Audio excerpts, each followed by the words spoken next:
Hey there friends, Dave Paulides, Canine Missing Project, a copyrighted edition for our video channel. And this is Huck TV, and this is the executive producer, Huck. Yes, a good girl, yes, a good girl. And she's been a very good girl today.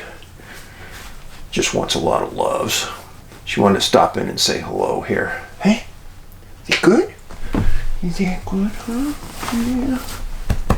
So, this is a missing persons edition of our channel, and we're going to be talking about missing people today, and we're going to be doing a little bit of letters and talking about a few other things. And here we go. So, for starters, you know about our movie, Missing 411, the UFO Connection. And yes, it is still busting the charts, still #1 in the nation, and Huck even likes it. But for what it's worth, the movie, come on Huck, watch out girl. Still watch the movie, Amazon, iTunes, Vimeo, and if you want to get it from us, you can purchase the movie from our online store. There's the web address, and you can freeze frame this or pause it and copy the address. And if you want to get it online, you can get it online at those addresses I gave us. And we sell the DVD and Blu Ray edition, as well as the first movie that Ben and I made together. We're selling that DVD again.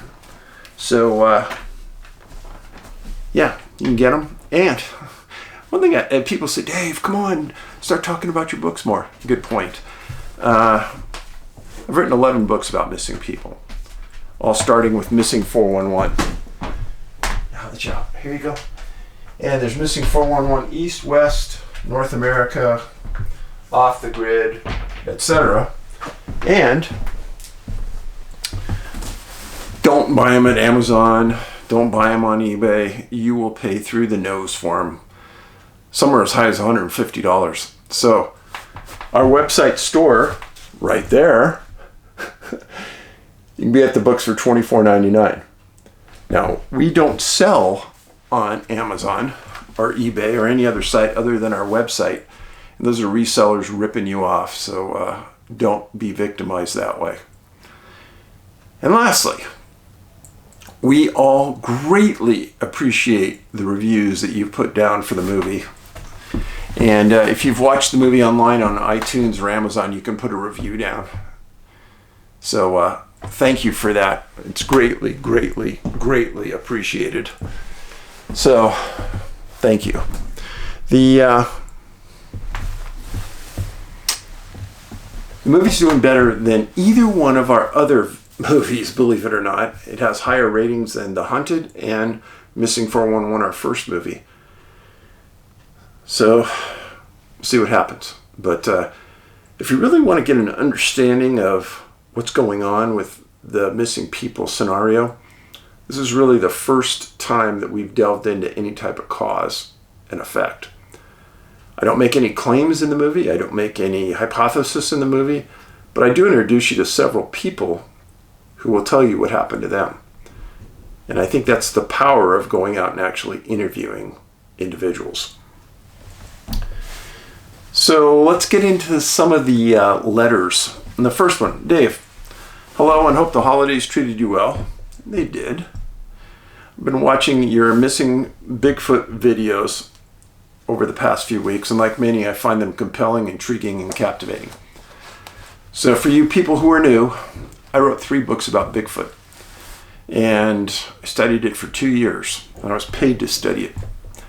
That's why I did it. And it's a compelling topic. And online on our channel right here, I've done a 12-part Bigfoot class, Bigfoot 101. If you click on the little insignia that says Canine Missing Project and our logo, if you click on that, it will take you to a page and it shows videos, etc. Click on videos and it'll take you to all of our videos. Or look under the #1 comment, which is mine, that's pinned, and it'll list all the videos below that comment. Thanks for the comments about the class. I'm a technology professional with an advanced degree and consider myself a practical yet analytical individual. So your approach and how you work through the web of case details aligns with how I would approach those events myself. On a side note, I've also had a mental health issue in the family. Lost a brother to suicide about 11 years ago. My deepest sympathies to your family. I've ran into more and more people who've had serious mental health issues inside their family. I've got a couple of buddies that are going through a divorce right now, and it's challenged them at many levels. So I talk about this a lot. And National Association of Mental, well, it's called NAMI. Look at NAMI, N-A-M-I, and they have some great classes. Dave, I have several questions, but something that I keep finding myself asking as I watch your videos is, what does Dave think happened? Unless I'm missing it, I don't hear your personal thoughts on what caused these strange happenings. I respect and appreciate what you do, and knowing more about what you think caused these horrible events would add that much more value to the time your audience spends on your media. Incorrect. No, I don't believe in putting my opinions out there for a multitude of reasons. True researchers will not give an opinion on what's going on until they have rock solid evidence of what is happening. Because if I hypothesize about something and it turns out to be wrong, I've lost my credibility. Why believe you again if you've already proven to be wrong once? And there's a bunch of haters out there in the world.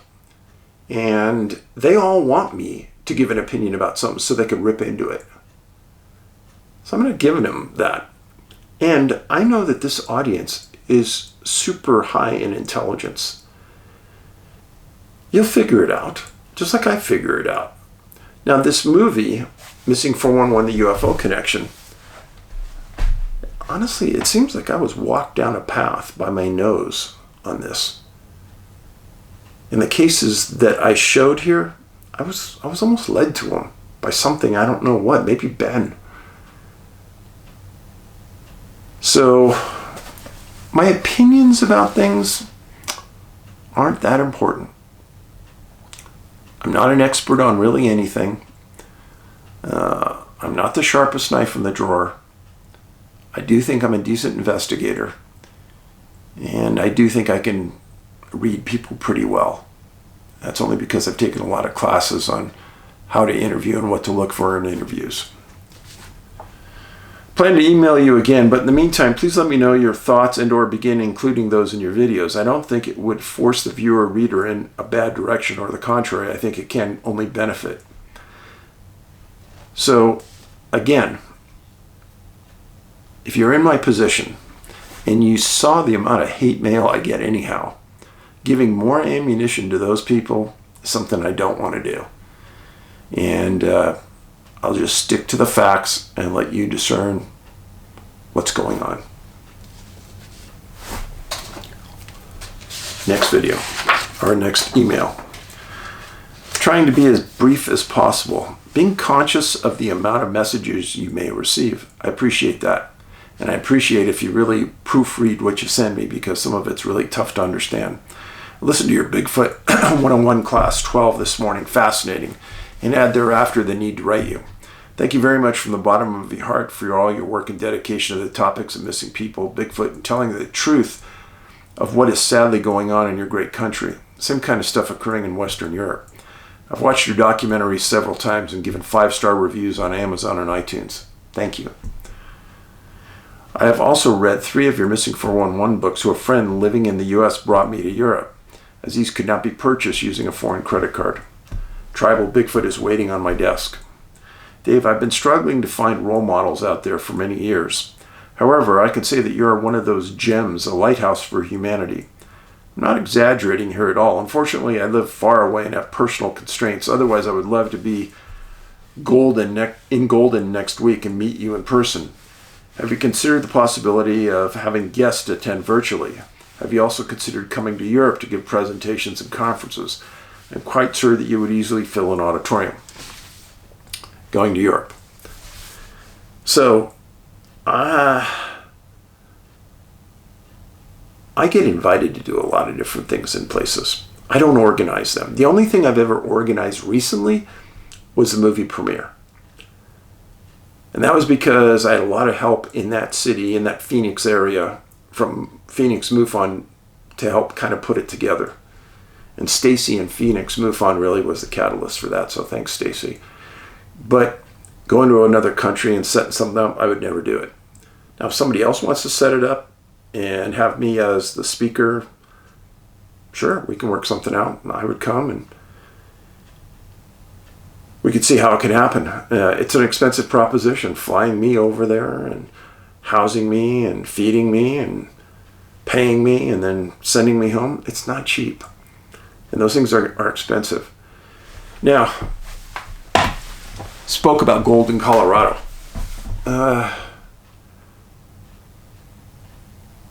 There's still some time. If you're going to be around the Golden, Colorado area, January 12th, that Thursday night, I'm going to be presenting the movie. Everyone will sit through it, and then we'll sit down, and I'll sit at the front of the auditorium and answer everyone's questions for as long as it takes. And I'll give you some perspective behind the scenes and kind of some important things that are only found on the DVD and the Blu Ray, which was an extended version of John D'Souza, that retired FBI agent, and what he had to say about things. And if you've seen those extended versions, you know what I'm talking about. He was stunningly open, and he said things that I'd never heard before. It was quite an epiphany, and that's why we included it as an extra on the DVD and Blu Ray.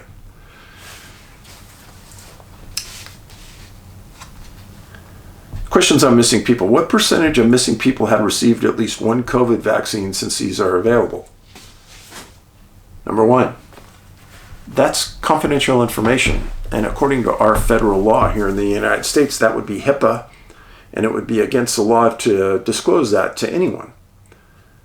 So who knows? I have no idea. What is the percentage of people with German heritage in the total population of cluster areas? And what is the percentage of missing people in those cluster areas with German heritage? You're making an assumption that the people that disappeared lived in the area where they disappeared, which would be incorrect. In the movie, we talk about a high percentage of hunters in a specific area that disappeared that were German. Well, one of those German hunters came from another state, so the question there would be irrelevant. And it would be a very hard thing to find out because a lot of these states with these rural counties don't keep those kind of statistics. Outreach of the village outside English-speaking countries. In your last video on missing people on January 4th, you said that the village is key to spread the message. Absolutely. I live in Germany and I've been mentioning your work to many open-minded people. However, the fact that your videos are only available in English without subtitles and that too many Germans are not fluent in English means that there is an obvious language barrier. I've been asking myself for a while, how could this be overcome? And I'm happy to help in any way I can. I'm quite sure that other non-English speaking countries are experiencing the same issue. It's a YouTube issue. And they don't look like they're interested in putting it in other languages or other subtitles. I wish they would. In your last Bigfoot class, you mentioned the Bhagavad Gita, and that warmed my heart. Maybe you have already done this before, so apologies in advance. If you read this timeless sacred text with your heart and meditate on it, you will find relief in your personal situation. Ben and I discussed this because Ben believed that, and it didn't work. Ben took his life. Now you can analyze that and cross-analyze that any way you want, but I know that he was deep into the Bhagavad Gita, and it didn't save his life. So you may think and claim it helps, but in Ben's situation it didn't. I'm just stating the facts. I'm not trying to argue with anybody or change anyone's opinion. I'm just laying it out for you. Then the next paragraph, the gentleman writes, although Ben is no longer in your visible world, and I'm really sorry for what you are going through, he is still there. actively helping you and your cause from a different sphere of existence? At times I kind of think he is. And at other times when I really wish he was around, he isn't. Next email. Hey Dave, I really enjoyed watching your videos and documentaries and reading your books. I've been fascinated by the missing person cases for years. I'm particularly interested in the missing 411 UFO cases. I have a few personal stories of my own. I've had many sightings throughout my life, but I would love to share the following two stories. In 1976, a few friends and I decided to spend our summer break from college in Negril, Jamaica. Negril was much more laid back then than it is now and was truly a tropical paradise. We rented a thatched hut on the cliffs for $12 a night. Wow. One morning at around 10 a.m., my boyfriend and I walked down to the water to do some snorkeling where there was a cement landing with a ladder leading from the water. My friend jumped right in while I opted to bask in the sun for a bit. I laid back in the lounge chair and heard my friend express that there were barracuda everywhere. I remember noticing that the sky looked somehow weird and I closed my eyes. Next thing I knew, I opened my eyes and my boyfriend and our snorkeling equipment were nowhere to be seen. Thinking I had dozed off, I gathered my towel and headed up to the hut, which I found to be empty. A bit confused why my friends would leave me to roast in the tropical sun, I decided to walk down the road a ways and see if I could locate them. Along the way, I noticed the sun was low in the sky, so I asked someone about the time. I was shocked to learn it was 5:20 p.m. When I finally located my party, my boyfriend said that he had emerged from the water to find me gone. Checking to see if I had walked back up to the hut, he was told that I hadn't returned. My friend spent the next 6 hours wondering where I'd gone and searching for me. I have no memory of that missing time, but I was definitely not where I should have been. I do, however, know that I had laid in the Jamaican sun for 6 hours, I would have been toasted. Second event I'd like to share took place in July of 2002. My husband and I were camping on St. Joseph's Peninsula in Florida. We left our campsite one night about 10 p.m. on a mission to find nesting turtles, which we had enjoyed observing from afar. It was a perfectly clear and beautiful night, and we walked about 3 miles until the beach ran out. We then sat down on a jetty to rest and enjoy the evening before starting back. Suddenly, my husband looked down the beach and said, "Oh no, look at that storm." Sure enough, there was a seemingly giant storm moving up the beach in our direction. Feeling we'd best start back, we began retracing our steps back up the beach.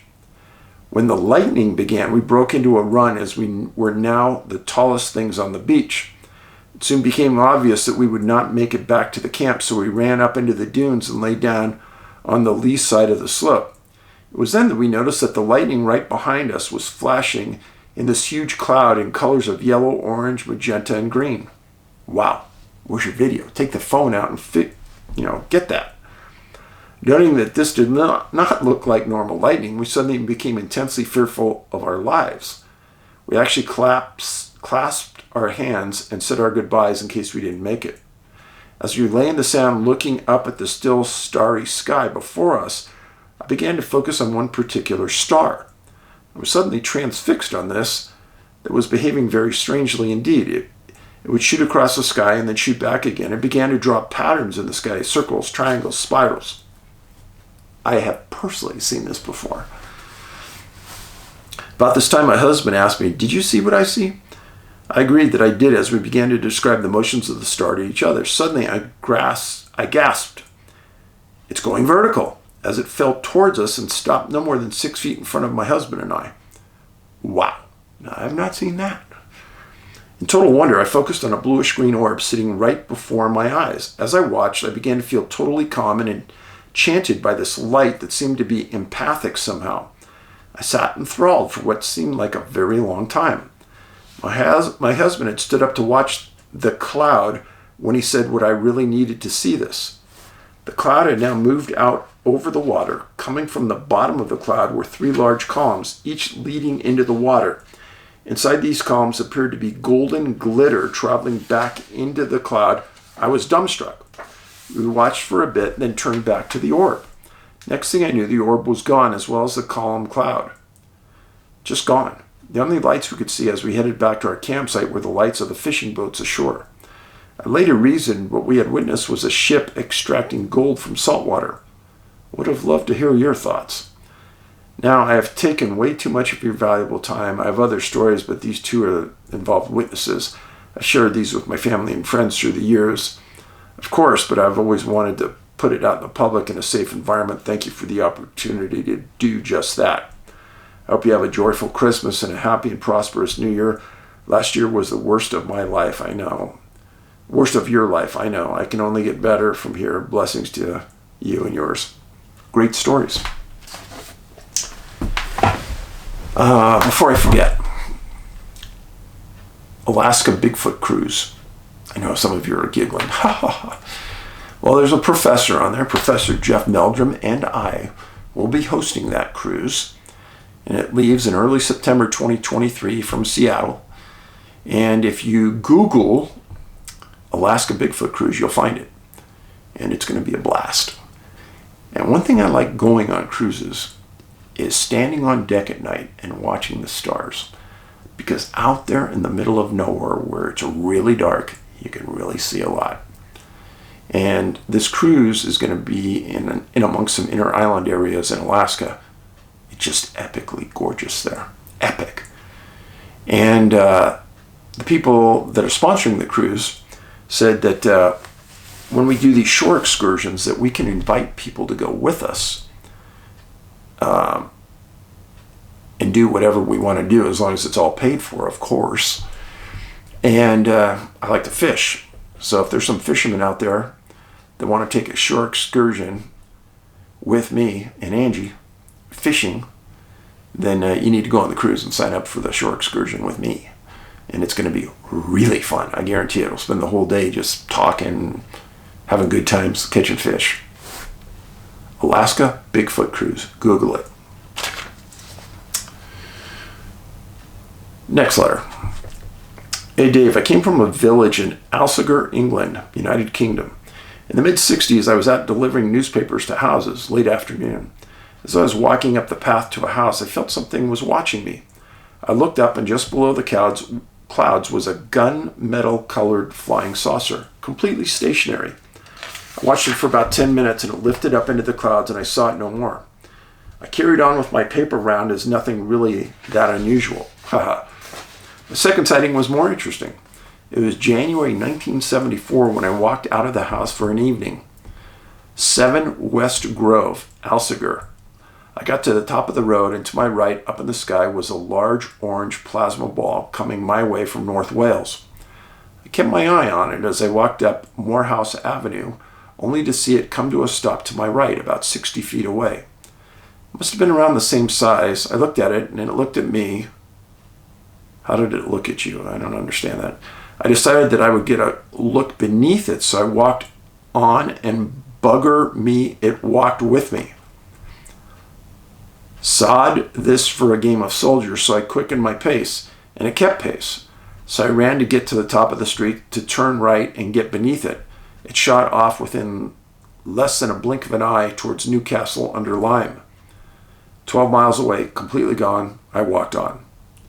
It was only recently that I found out that it had been seen on the same night in North Wales and had caused a great stir over Berwyn, making local properties to shake as though the thing had crashed. The army came out, was in fact on its way, so the authorities have been tracking it. This I found out on richplanet.net, Berwyn UFO, hence I know the year and the month. The third sighting is something that I do not wish to encounter ever again. It was sometime in the summer of 75, a Sunday. I had walked from 4 Snow Hill, one word, Hanley, Stoke-on-Trent, to Buxton in Derbyshire. I'm a long-distance walker. Having had a look around Buxton, I turned for home. It had gotten dark when, to my left, suddenly there appeared to be a bright silver disc. No top, just a disc over a farmer's field. It appeared out of nowhere, and there came a feeling of death over me, that I must leave.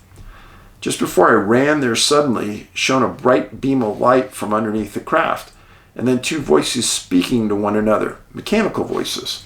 I could not see the things because in a dip on the field. I was off like a shot, and only then the fear of death left me. did I stop and looked around and carried on. What the heck was going on in that field? I do not wish to ever encounter this again. And before I go on with this person's sightings, you may think, yeah, right, they had this many sightings. I've met several people that I could validate they had many, many, many unusual things happen to them. And my gut when I first met this first individual was that, yeah, not that many things could happen to one person. It seems as, and it did, it seems as though that certain people attract certain things, whether it's Bigfoot, whether it's flying saucers. It does happen. So don't discount this. My fourth sighting was incredible, utterly incredible. One morning around 1:30 a.m. in 2020, I was out in the back of the house taking a break. I looked up in the sky and saw hundreds of white orbs slowly moving across the sky. They kept turning away just in case I was seeing things. I began to count them and got up to 34 orbs. I got my camera out, but no night vision. Now, I have a night vision camera. I watched them for about 10 minutes and they never ceased, wave after wave. I had better things to do, so I went back to my work. This, by the way, was in my present home in Birkenhead, Wirral, Merseyside. Better things to do than to see that? I would have sat there for hours. Fifth sighting was just beyond words. I was out again early morning, same year, 2020, around the same time, when a huge, and I mean huge, light came across the housetops. I rushed in to get my camera because that bright, it would have picked it up. When I got back outside, it was gone. Went out the front, saw nothing. What the blazes is going on? I accept these things as with the supernatural as being part of a parcel of life, and this is how I was brought up in the country. Just theater, but this is beyond a joke. I'm a trained observer, and with that comes specifics. Being a trained investigator of commercial businesses over many years, when you have to be precise in how you see things and lay things out, methodically lay things out. So the mind was methodically engaged in these events, examining matters academically. I never can see the fuss being made over UFOs. People and governments need to just accept them as being the living theater of life. Though the destructive ones, as with Buxton, I take rather more seriously, and it appears there are evil beings at work, and for what reason is the million-dollar question. The orange plasma ball would have made an amazing piece of footage, and that annoys me because at the time video cameras were not available, unless you could afford a VHS one. I hope one day to see the same thing again. Not interested in the others, as that orb was awesome, a lovely object, and playing with me. It is sad to see the whole thing of UFOs becoming a way with so many people of attracting attention to themselves, even making up fake accounts. By the way, the Rendlesham Forest UFO sighting is questionable because details keep changing, added to and taken out. When you have seen a craft detail impregnate itself upon you, you relive details as though you have having witnessed it. Fascinating. I have told you guys about the trip I took from California to Hawaii. My ex-wife was working for a real big tech company, and the CEO was super wealthy, and he liked us, so he invited us to go to Hawaii with him on the jet. And I sat between the two pilots. Awesome experience. And we had this talk, and the pilot said, yeah, they were leaving Monterey Airport. Monterey, south of San Francisco, very wealthy area. And as they were flying out over Monterey Bay, this orb was right outside their window and kept pace with them. It was quite a story. And coming from these guys, 100% believable, super credible pilots. And I asked them what they thought, and they go, we didn't know. We've never seen anything like it. And I said, did you try to move away from it? And the pilot said, yeah, he tried to move slightly to the left, and the thing just went with him. Okay, next story. I've been a big fan of your work for a number of years now, and I must admit I've become quite intrigued by your ideas. I'm a Freemason and have been a student of strange and unusual for much of my adult life. I wouldn't even dare to venture what might be happening to these missing people. It seems you have given new life to the old folklore of people who vanished mysteriously.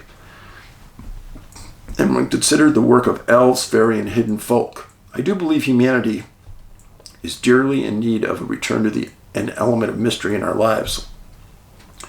As mainstream science seems to have sterilized that element with extreme logic. Maybe our consciousness thrives on such things, or maybe clairvoyantly we know such things are part of the strange universe we live in. I live in Central Highlands of Victoria, South State of Australia, in this rural city of Ballarat, with a population of about 120,000. For a long time I was a bit skeptical about UFOs and aliens, but kept an open mind and told myself I would take the idea on board when I see such a thing with my own eyes. I did see a couple of things that sparked my interest and began now and then sitting out in the backyard watching the skies, enjoying the moon and the stars. In 2020, when our dastardly premier decided to inflict some of the harshest lockdown in the world on us, I made quite a hobby of sitting outside watching the skies. To begin with, I had noticed what I called moving stars, probably satellites or something. I'm not sure. Let me stop for a second and explain something. Satellites. They move at a uniform pace across the sky in a straight line. Now, they can move at different parts of the sky, but they always go straight at a uniform pace. There are different elevations, and there could be many in the sky at the same time. But if you see what you think is a satellite that's making right turns, left turns, or goes straight and then all of a sudden turns off, that is not a satellite.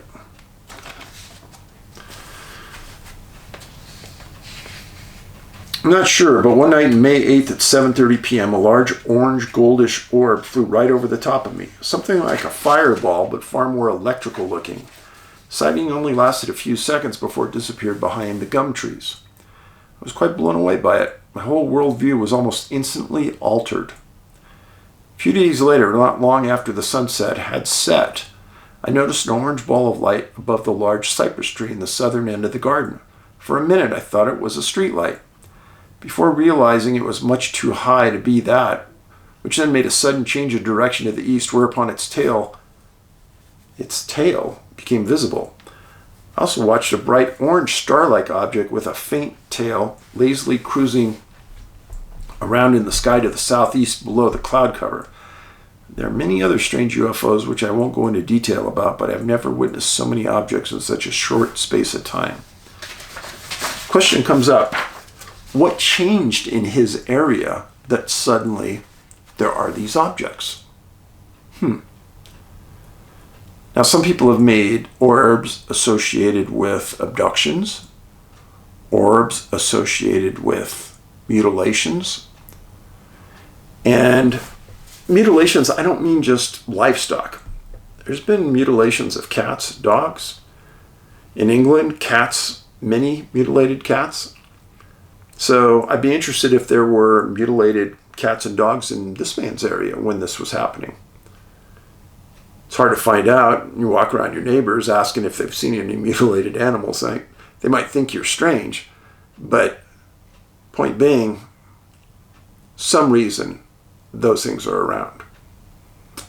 Just saying. Now, done with the letters. Into the disappearances. Many of you have asked over the years, Dave, have two people ever disappeared at the same time? The answer is yes, but there are very few.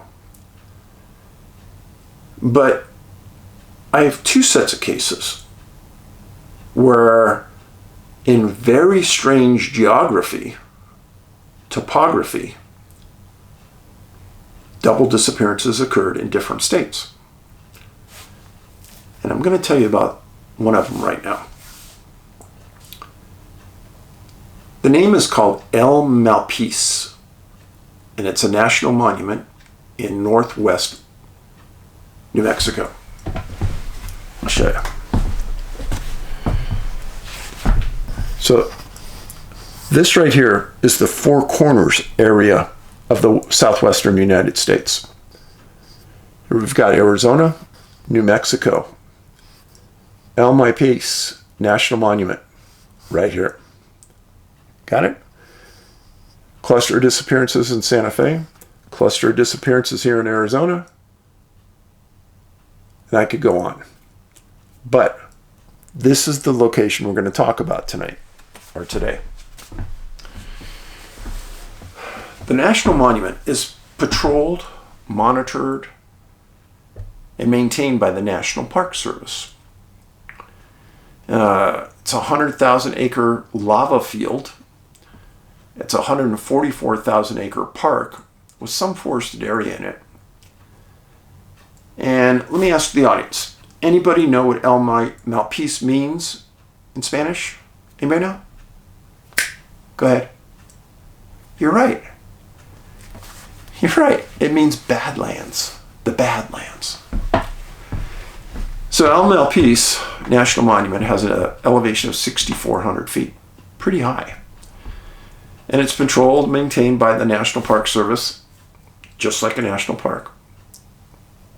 It gets very hot there in the summer. Very hot.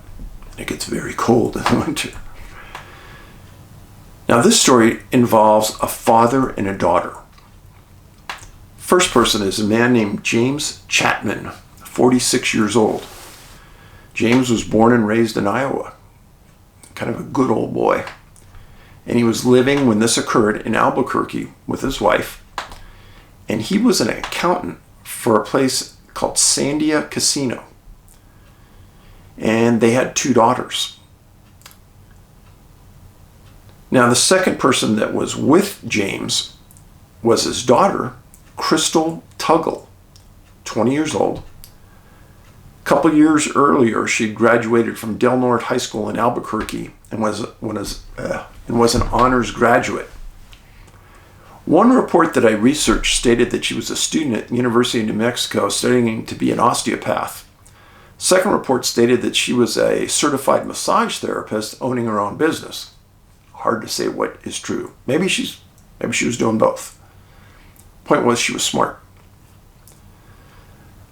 Now, a lot of people ask, well, Dave, were these people religious? Just so happens there was a lot about this. James and Crystal were highly religious, went to church regularly, and Crystal actually taught Sunday school. Now, Crystal lived very close to her parents in Albuquerque in an apartment with a male friend that was not her boyfriend, just a friend. Now, James and Crystal had a bond. They both loved the outdoors, and they both loved hiking. Interestingly, it was noted in many of the articles that James had a bad heart and Crystal had bad knees.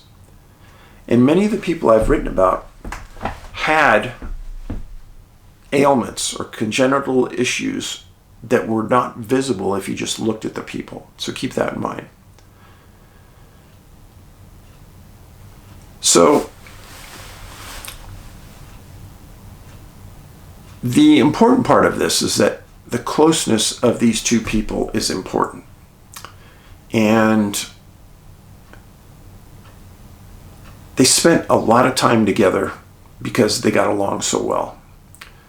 Well, on June 20th, 2002 was a big day in James's life. It was his birthday, and they were also celebrating Father's Day. And James and Crystal always spent that day together hiking, going to a location. Now, they had originally planned on going to a mountain and hiking a mountain. They drove to this mountain, and there was a big fire there, and then the roads were closed. So they came up with this second destination, which was El Malpais. That day it was clear weather, about 90 degrees. Stop there for a sec. I've told many stories about people who have disappeared. And weirdly, very weirdly, there's a handful of them where the people never intended to be at the location where they disappeared. Through happenstance, they happened to end up there, and then they disappeared. So keep that in the back of your mind. They drove into El Malpais, and they arrived at what's called the Big Tubes Trailhead at noon.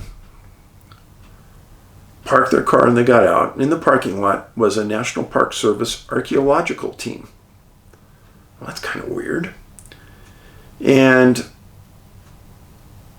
both of them engaged the archaeological team in just conversation. They told them that they planned to walk a half mile down the trail, nothing lengthy. The archaeological team said neither had a backpack. One of them had a bottle of water. The girl, they said, was wearing tennis shoes. And Crystal and James took off down the trail. It was June 20th at about noon. Well, James and Crystal didn't return to Albuquerque that night as planned. And early the next morning, Mrs. Chatman called the National Park Service and local authorities, telling them that she believed that her daughter and her husband were missing. Well, NPS responded and had a ranger check each of the parking lots, and they soon found James's car at the Big Tubes lot. And by 10:30 that morning, they had people on the trail looking for the two of them. That's quite impressive, actually. And within 24 hours, they had almost 200 searchers in that area looking for the two of them. Didn't find anything. On June 24th, the National Park Service made a request to the Air Force to fly a mission over their national monument in the area of Big Tubes with a FLIR looking for any heat signature in that area. They flew it in the middle of the night. They found nothing. No heat signatures. Well, then they put in multiple canine teams. And at one point, they thought they did have a scent on one trail. And then in reality, the dogs lost the scent and nothing was picked up. Now, here's what's confusing about that. You had credible sources that said they were at that trailhead and they saw them walk down it. You have a car full of personal items, which I'm sure they got permission from Mrs. Chatman to enter that car. And they did find a backpack in it and other items which could give the dogs scent. There was a 5-day intensive search. And the NPS made this statement: we had no clue where they were when we started, and we still have no clue at the end of 5 days. That's pretty compelling. They also made a statement at the end of 5 days: if they were in the lava fields, we would have found them. Okay. That's a pretty strong stance. So, a couple weeks go by. They put cadaver dogs into the area, and they stated that they were the best cadaver dogs in the western U.S. They didn't come up with anything. And this is really important, folks. Cadaver dogs can pick up the scent of a dead body for miles. And when the best cadaver dogs don't pick up a body, when it's 90-degree heat, and you know that body's getting ripe, because if those people are out there, there's no way they could live with that little water. I can understand why the National Park Service made that statement. And then there were multiple private searches. Now, at that time, during those first 5 days, there were several days that they couldn't put helicopters up to search because the smoke from the fires in the area was so thick. Important. The National Park Service said that they started to search, and they started at first 2-mile radius from where the parking lot and they were last seen, which is reasonable because that's what search and rescue guidelines say. Then they said they went to 5 miles. Then they went to 10 miles. Then they went to 15 miles. And then they eventually went out to 35 miles, searching the roads in the area from air. They also stated that Crystal signed the logbook at the trailhead saying, "God bless everyone."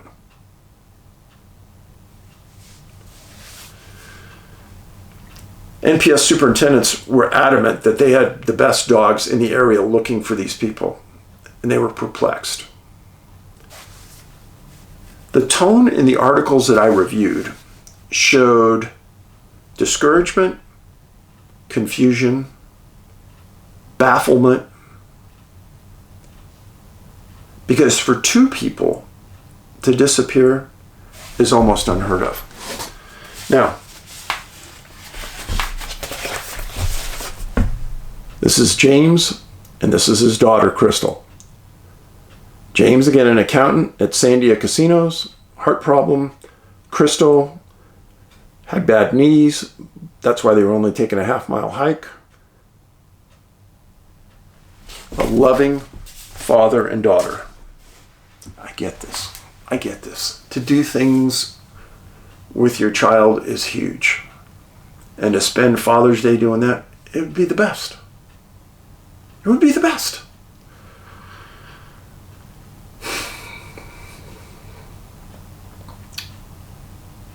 So this happened June 20th, 2002. National Park Service said that during the following years, people had always gotten lost every once in a while, but they were always quickly found. And that Crystal and James were the only two that were missing that hadn't been found. It's confusing. Especially two. Let's fast forward almost 8 years, September 2010. The National Park Service was doing studies in Malpais because of a very odd and strange fungus that was killing bats in the National Monument. So they sent a survey team out to do some work. The team was a half-mile from any cave that had bats, and they were doing some research. A half-mile from a cave, 5 miles from the parking lot, big tubes, in the middle of a volcanic field, when they found 2 skulls, 8 years after the disappearance. 2 skulls. They also found a couple of weathered credit cards in James's name and some clothing. They called for an evidence response team from New Mexico State Police, and they processed the scene over the course of several days.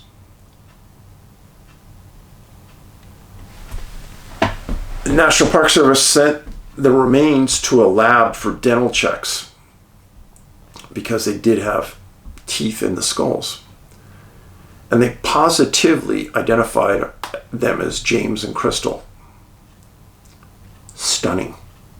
Stunning. In the middle of a lava field. The park superintendent at the time stated in an article, "It has only deepened the mystery of what led the 2 deep into the lava field and then what happened to them. We're all perplexed. Part of this puzzle is that they were found where the NPS stated they weren't." Think about that. The superintendent stated in July 2002 that James and Crystal were not in the lava fields. But yet they're found in a lava field. 5 miles from where they disappeared, when they were only supposed to take a half-mile hike. Question. Let's pretend one of them is injured. They're both adults. What would you do if you were the other one? I think the answer is pretty simple. If you both stay, you both die. So one of you has to leave. Get help. But remember, they had constant overflights of that area. They had to have been heard. And there's a good chance that one of them lived at least a couple days, which meant that they had canines in that area, and they had helicopters and planes flying in that area. So the Air Force FLIR was in the air day 2. Why hadn't they seen those bodies? And because they were flying so low, why hadn't one of the pair gotten out and started throwing their piece of clothing above their head so they'd be seen? So it's a very, very well-defined trail that they walked out on. Why would they leave a super well-defined trail to step out into a boulder field with super sharp, jagged rocks when Crystal was only wearing tennis shoes? That seems insane. So they're found in an area that has been previously searched many times. Canines could not follow a scent. Cadaver dogs never could follow a scent. State police determined from the remains, and it was their opinion, that there was no foul play. Now, to me, this is the most stunning part of this case. I'm going to leave a link below under the #1 comment on this video, the link to a video you need to watch, because we went on scene there and we did it. And it's about 2 people, 2 older people. One was a physician that stopped at a national monument in Idaho where there was a lava flow just like this. Both of these women were not in exceptional shape, and they had a dog in their car on a very hot summer day. Their friends did not believe they would leave that dog in the car for any time whatsoever. But these women disappeared. And days later, they're found in the middle of a lava field. Yes, friends, mind-boggling. It's mind-boggling for a multitude of reasons. #1, it's very, very rare for 2 people to disappear simultaneously. Very rare. Yet, both times, in both cases, they disappeared in lava fields. And there were 2 people. Both of them went missing in September. One in New Mexico, one in Idaho. The people never understood why or how they got into the locations that they were at.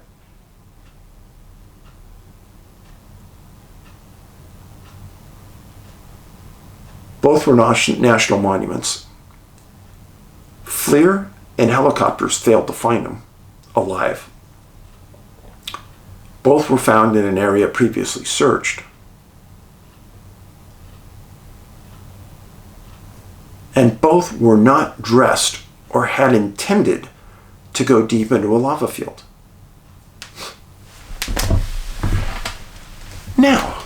Now, it's hard to understand how difficult that terrain is until you get into it and see it. If you're walking along on that and you felt you're going to get cut up, I guarantee it. And you're not going to want to enter that area wearing tennis shoes. Heck no, you'll cut your ankles up, your feet, your legs. It's disaster waiting to happen.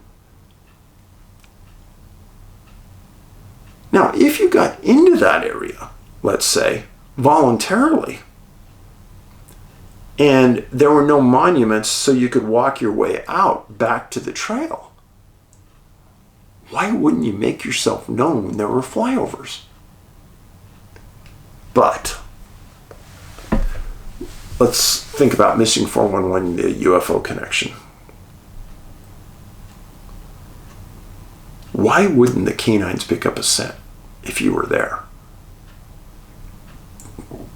I don't understand that.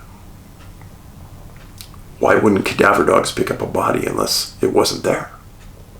I don't understand that. Now, some of you new to this may say, well, Dave, maybe these dogs aren't really good. Or the National Park Service made a specific statement in many articles that they brought in the best dogs in the region to work this case at Malpais. I believe them. I think they did. There's no reason to question that. And as I stated, I think by getting people on that trail that first day, that's admirable. Good for them. I'm glad they did that. I really didn't hold the National Park Service at fault for anything they did in either one of these cases. I truly think that something really, really bizarre happened. Knowing both people, meaning I really studied that Idaho case deeply, and I was so enthralled with it that Angie and I went there and filmed there. I don't understand how these overweight women got into that area they were in. I don't get it. And then knowing that Crystal had bad knees, being on an unsteady environment, going 5 miles deep into the lava field? Come on. Come on. So, that's the case. El Malpais National Monument. Look it up. And they have a gallery on their National Park Service site that has some pictures of some caves. Pretty interesting. I would never, ever go there in the summer. Spring and fall would be the time to go. But no, never in the summer. Too dangerous. Too easy to get sick, sunstroke, etc. No, not happening. But I'll put that link for the other Idaho case below this one. And it'll be definitely in the description of the video. If it's not under the first, I may not be able to get the first comment in on this case right away, maybe a couple days, but under the description of the video. And if you go to the video section, you're going to see the pictures of these two ladies under my video. And you can pick up the video that way as well. But anyhow, one thing I always try to do is I try to show respect for these disappearances and these families. I can't imagine Mrs. Chatman losing a husband and a daughter like this. Horrific. Horrific. I feel very sorry for her. And I know that if I was the head of search and rescue or the head of the Park Service, I would know in my heart that those two were still in that park somewhere because their car was still parked there. The thought that they were abducted and taken out, I know some people thought that. Yeah, not me. I would have never thought that. I would have thought something happened here. They may not be out there right now, but something happened here, and they didn't leave this park voluntarily. This is one of the reasons I study missing persons cases. Some of them are truly fascinating. If you could do me a favor and share this video on your social media, give it a thumbs up, and make sure you're subscribed to the channel. I've had probably over 1,000 subscribers tell me on the comments on the videos that they've been unsubscribed in the last 3 or 4 years. And they have no idea how they were unsubscribed. They just got. And then they don't get any notices about my videos when they come up. Thank you for being here. Make sure you watch Missing 411, the UFO Connection. And be nice to your family. And remember, when you're out in the public and you see somebody in need, extend yourself. Go help them. Open a door. If they drop some things on the ground, help them pick it up. Volunteer at your local shelter. Do something to help society. Paulides out.